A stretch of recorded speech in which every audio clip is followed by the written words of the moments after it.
Rupavahini Corporation. Well, I am Dishan Veerakohan. And I'm Vidushni Sadish Kumar. Let's have a look at the headlines for tonight.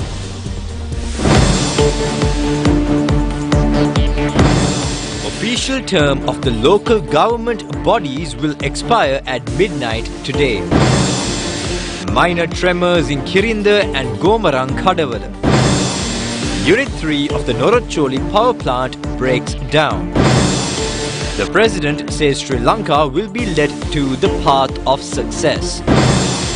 The government says measures are underway to improve the dollar reserves. The police recover explosive materials hidden away by Burumuna. At least 19 killed in a Bangladesh bus crash. Over 25 injured.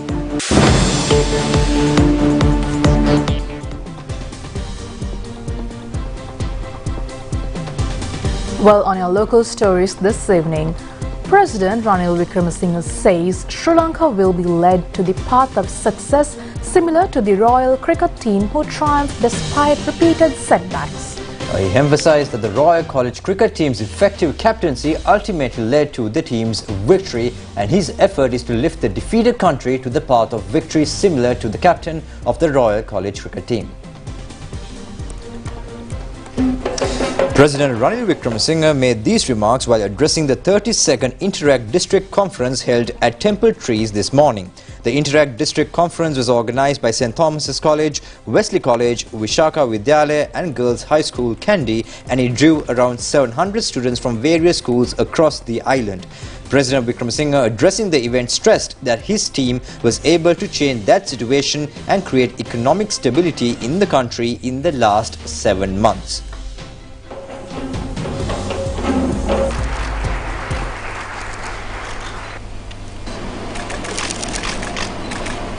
Well, yesterday there was a outcome. As for the Thomians, they have to study why they lost, why Royal won, what are the weakness in your strategies, and how can you win the DSN Naka Cup next year. So that itself is a test in leadership.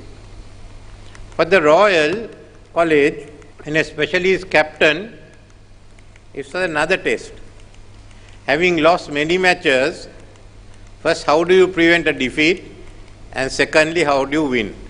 So instead of looking at how to prevent a defeat, he decided to go for victory. And it was good leadership. I must commend him.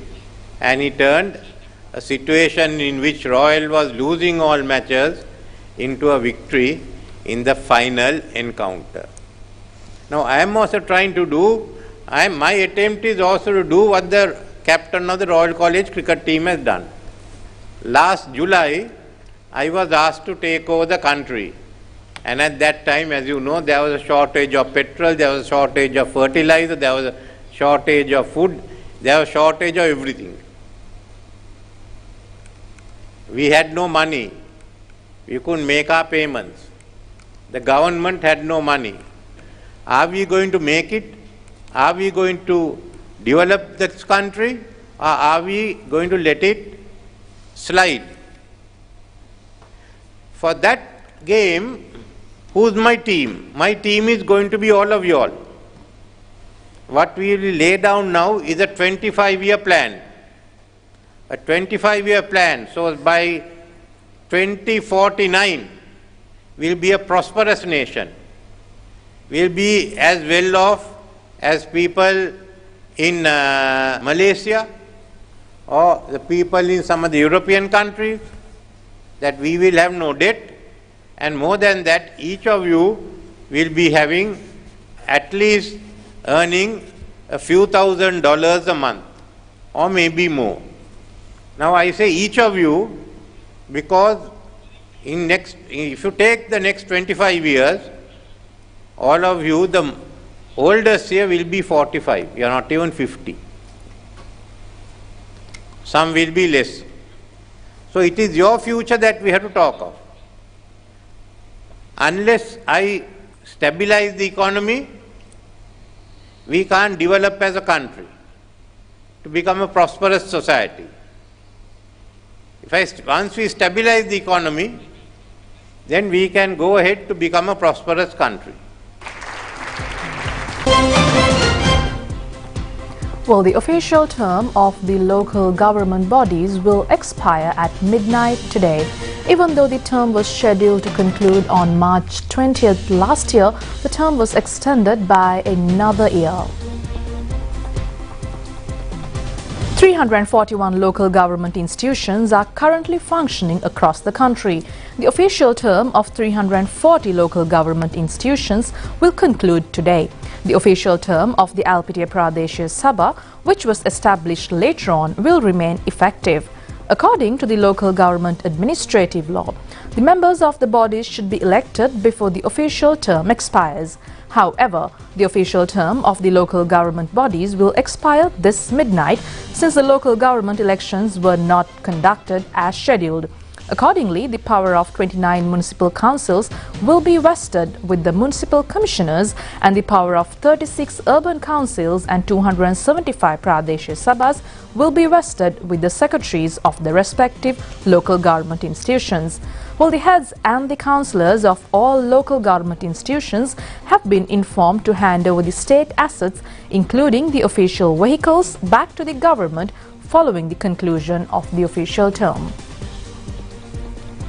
Now, 2 minor tremors were reported from the Kirinda and Gomarang Kadavale areas. The Geological Survey and Mines Bureau said that the public should not be panicked over the minor tremors. A minor tremor was reported in the Kirinda area with a magnitude of 2.6 at around 6:45 p.m. yesterday. The other tremor reported from the Gomarang Kadavale area was measured at a magnitude of 3 and was reported around 3:30 a.m. today. Several tremors were reported yesterday along the Indo-Australian plate and the Eurasian plate at a magnitude between 4 to 5. The Geological Survey and Mines Bureau said that studies are underway to determine whether the 2 tremors occurred as a result of the tectonic plates' friction.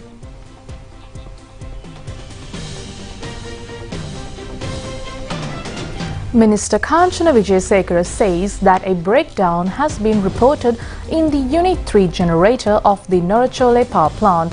The minister made these remarks in a tweet.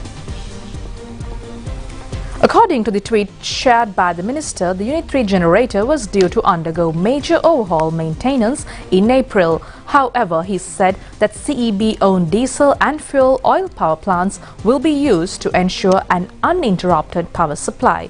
The minister further said that there will be no power cuts due to the breakdown.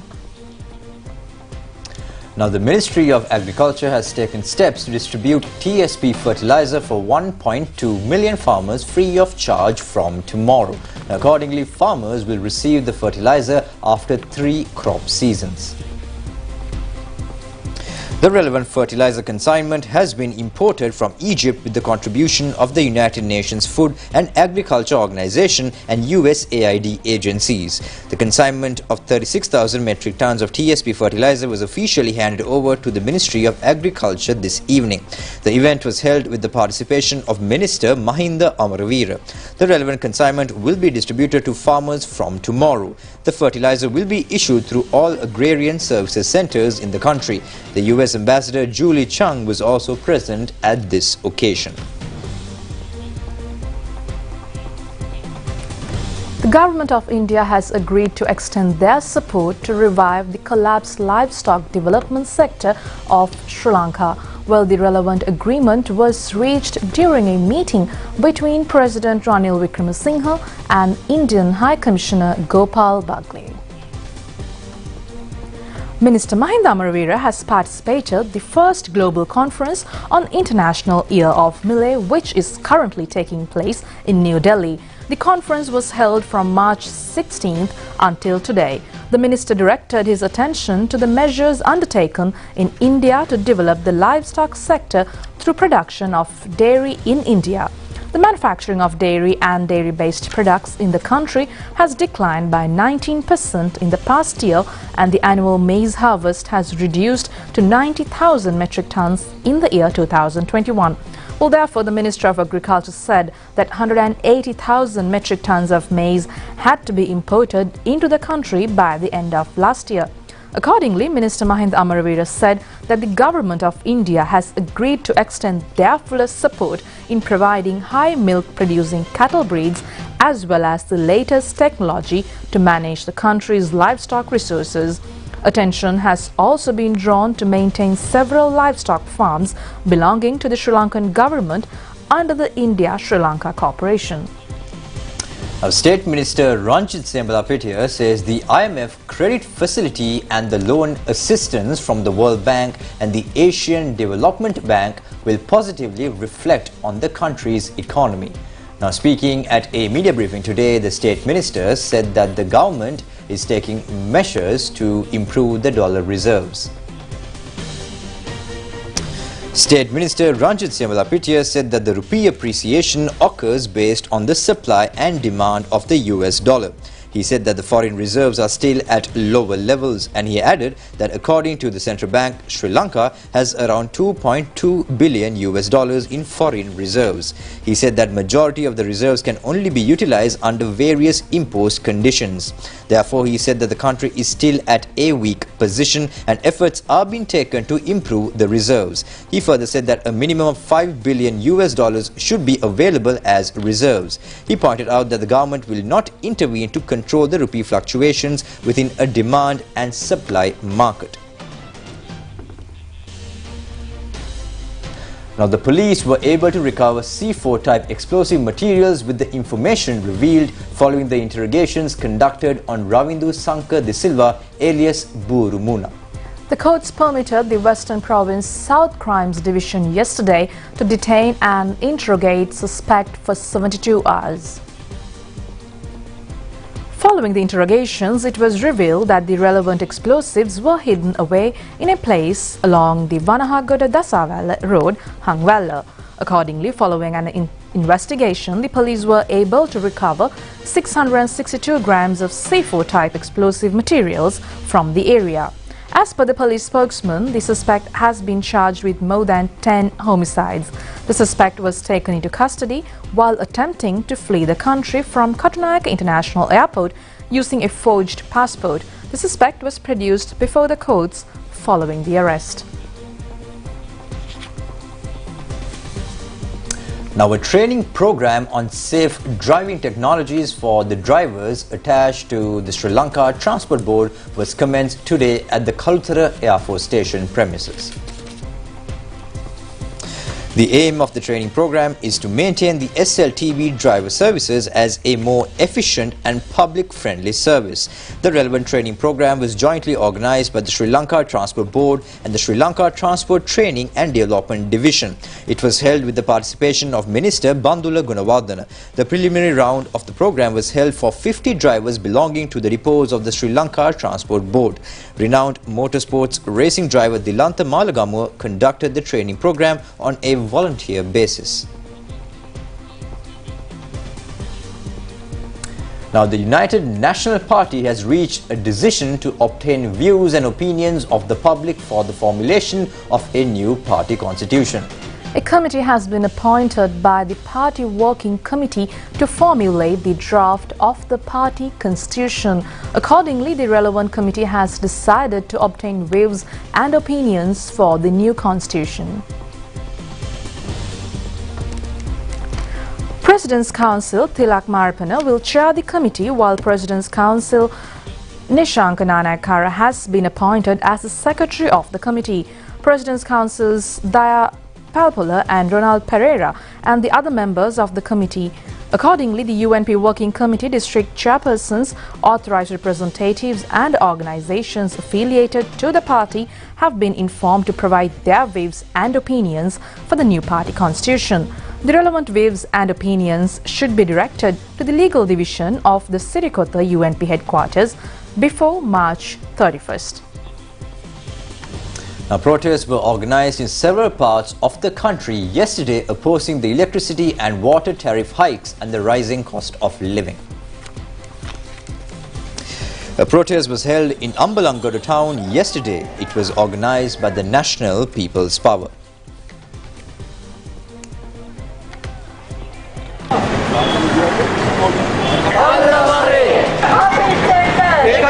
Another protest was held in the Kottagadara-Pilliyandala area demanding to reduce the electricity tariffs.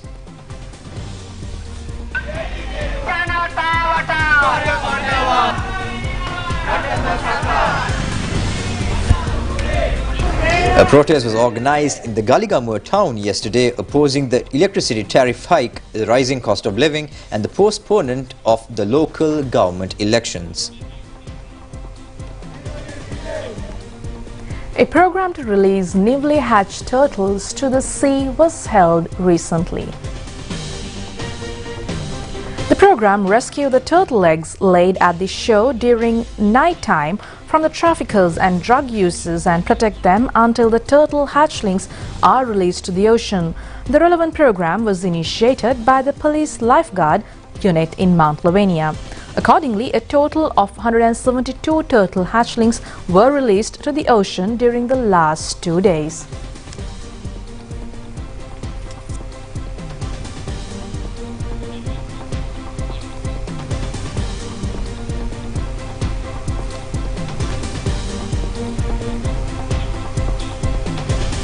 Well, with that, stay tuned for foreign news coming up next.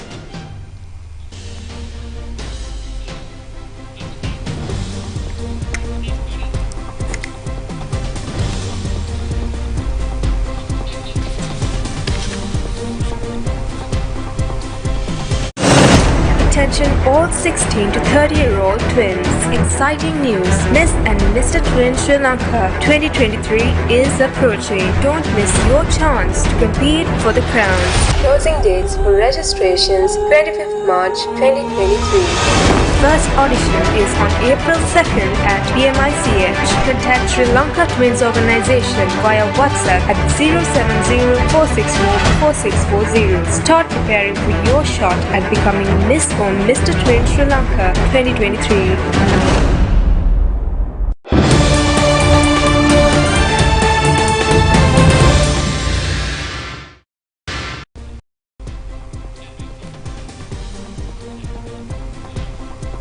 Welcome back, and we continue with foreign stories now. We're starting things off with Bangladesh. At least 19 people have been killed and up to 25 were injured in Bangladesh after a bus smashed through a highway fence and plunged into a roadside ditch. The police said the bus carrying more than 40 passengers fell about 9 meters into a roadside ditch after breaking through the railing of the newly built Padma River Bridge Expressway. The police further said they suspected the driver lost control at 8 a.m. today and hit the railing of a recently built major expressway, sending the bus tumbling 9 meters into the ditch. They also said the death toll could rise further as some of the injured passengers are in critical condition. According to the authorities, the driver was killed.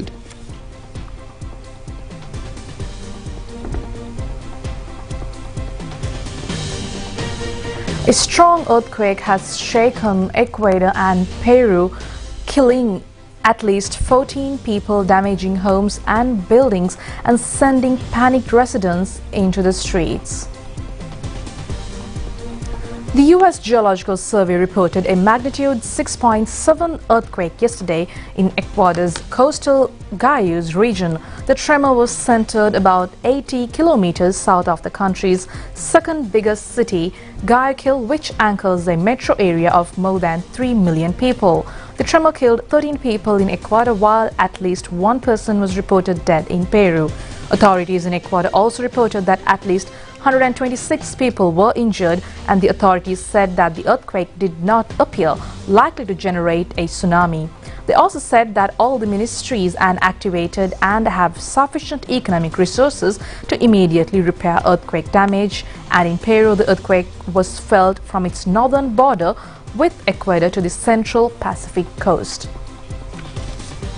Switching from Ecuador to the US. Now, US economists warn that more government bailouts are needed to avoid a banking crisis from further spreading. Now, nearly 200 banks in the US have faced similar risks that led to the bankruptcy of the Silicon Valley Bank.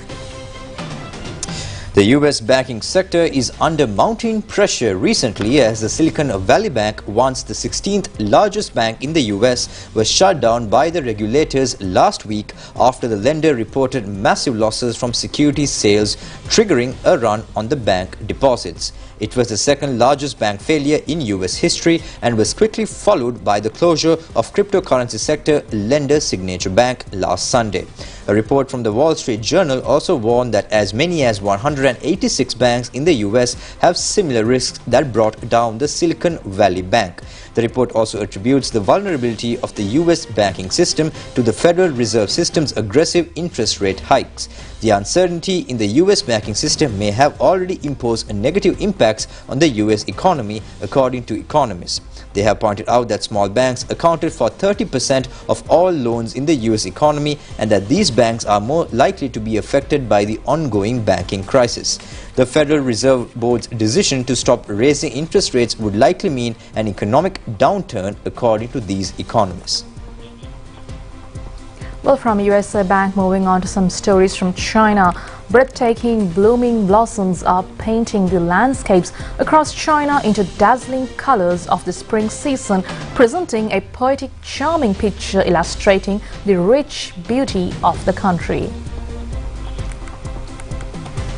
In the warmth of spring, peach blossoms are in full bloom on the Longquan Mountains in southwest China, turning the mountains into a splendid ink painting. In Moming city of South China, more than 80,000 hectares of lychee flowers are exquisitely decorating the rolling hills. Clusters of yellow and white buds up and down branches present picturesque scenery with fragrance filling the air as gentle breeze blows.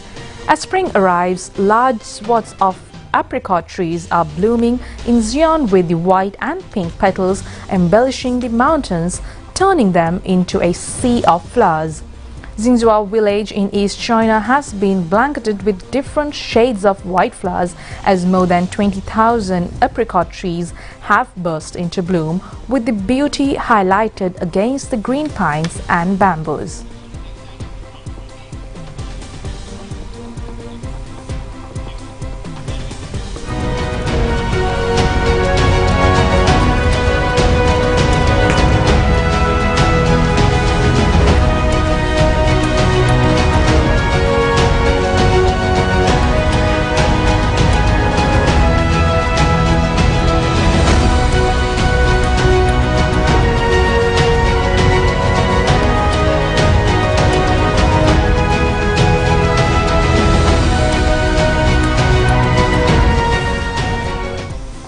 A stunning sea of clouds recently emerged over the Funi mountain in Luang City, central China's Henan province, creating a picturesque wonderland.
මෙහෙම දිනන්න මෙහෙම වන්න Big Match Fun ක්‍රීම කොත්තුමේ තියනකම්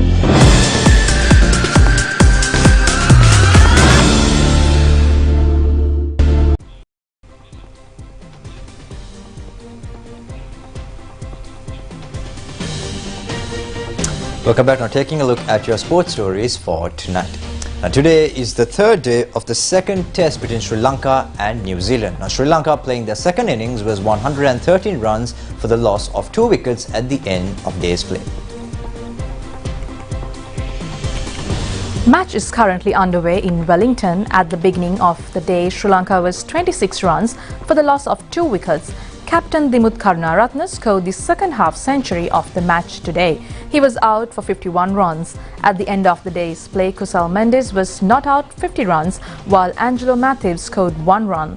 New Zealand scored 580 runs for their first innings, while Sri Lanka was only managed to score 164 runs for their first innings. Focusing upon the big match season, now the 118th Lovers Quarrel between Richmond College and Mahinda College in Galle ended in a draw. Now the match was played at the Galle International Cricket Stadium. Mahinda College, batting first, scored 316 runs for their first innings. Richmond College scored 220 runs for their first innings.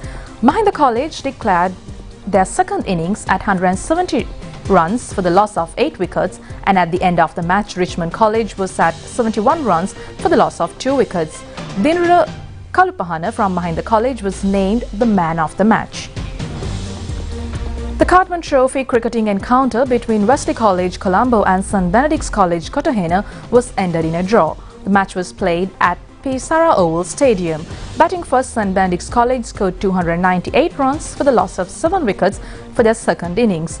Sharugan Shanmuganathan was 98 not out. Subsequently, Wesley College scored 185 runs for their first innings. Wesley College, resuming the second innings, scored 260 runs for the loss of 8 wickets.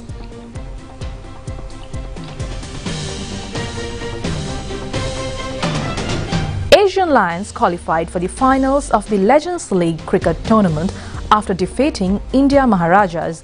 The match was played in Doha. Batting first, Asian Lions scored 191 runs for their innings. Upul Taranga scored 50 runs. India Maharajas only managed to score 106 runs in the chase.